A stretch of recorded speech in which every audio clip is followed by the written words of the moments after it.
All the prophets walked in an instinctive path in life that led to God, and they gained an instinctive education needed on the path to God, And I got some questions. For you. You follow that religion, started by those prophets, Do you spend, name me one prophet that did not spend a ridiculous amount of time in nature. And by spending a lot of time in nature, they, of course, observed everything within nature and gained the conscious understandings that our God placed in all of their creation, thus strengthening their mind naturally and truly the only last form of evolution left within our species, because we're so highly evolved or whatever. The only thing we can do is naturally educate our minds, to reach that full human mental capacity, you know what I mean? And then with this education, they hecka meditated, in nature. Each one of them. Which one of the prophets did not hecka meditate? And you can say prayer meditation, it's the same thing. What's another good question? Which one of the prophets did not ask 1,001 questions on the path to God? And when I say 1,001 questions, I'm just saying every single question you could think of, plus another question, Anyways, so which one of the prophets did not gain an instinctive education to strengthen their mind? Which one of the prophets did not hecka meditate and pray all the time, And which one of the prophets did not ask a ridiculous amount of questions to do with, their life and the lives of their people and what's beyond kind of thing, All those questions. But anyways, here's a question. Do you do all that stuff? Because it seems the path to God is the same, Oh, here's another one. Which one of those prophets did not have the book that you have?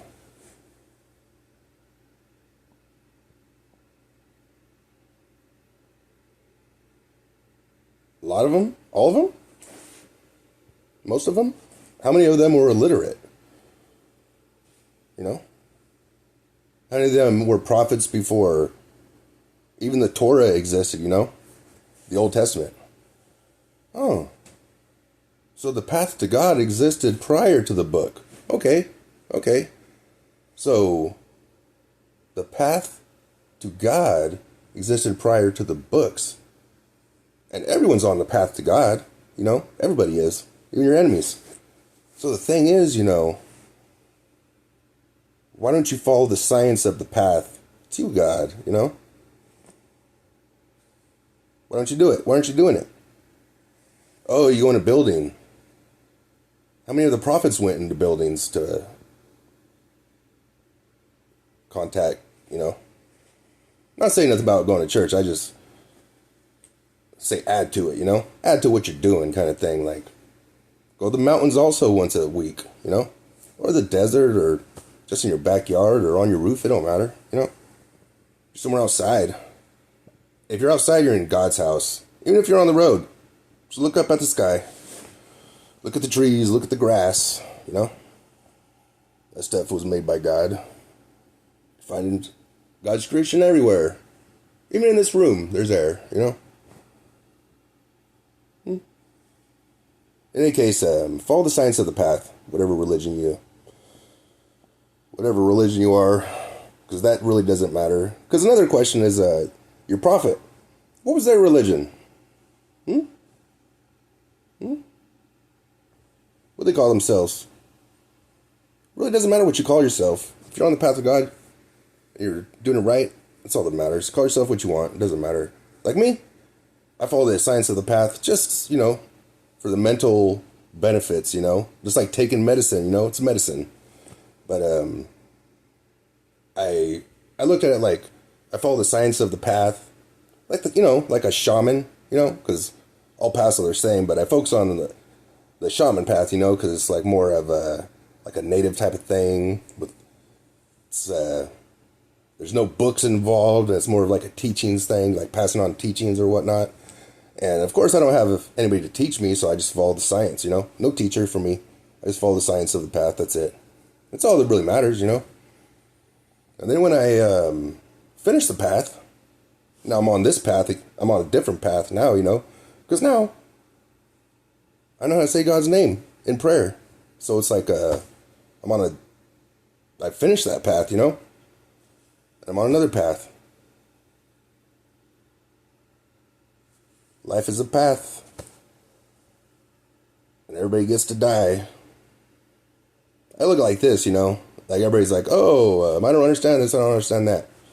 Life's all about growing our souls. We're born, we live, and we die. And in between, our soul's growing. The person we are is growing the whole time, It's growing the whole time. And like what they say the story is, which I don't, it's one of those things that we can't really, it's like an unanswerable question, but the angels were created. Boop! Snap.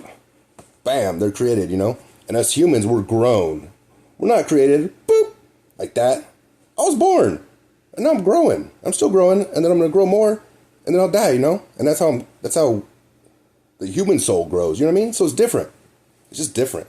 And yeah, like, a lot of stuff sucks, like pain. Like, take, for instance, the pain of loneliness. Like, God, this is so lonely. Why would you do this to me? Like, why are you so cruel or whatnot? But God's an eternal being, And you gotta realize pain, right? God's the most lonely entity, the most lonely life form that will ever exist, because God has existed for an actual eternity, forever. God has existed forever with their self, and nothing else but the self, And if that's not the most lonely you can ever be, if that, that seems painful to me, But, so just think of it like that, God's been through pain and eternal loneliness. Eternal loneliness sounds like a lot of pain. In any case, I'm not saying God's in pain, I'm just saying, or I'm not saying God was in pain. I'm just saying that, eternal loneliness, imagine that. By yourself, just your thoughts, It's probably why we're here.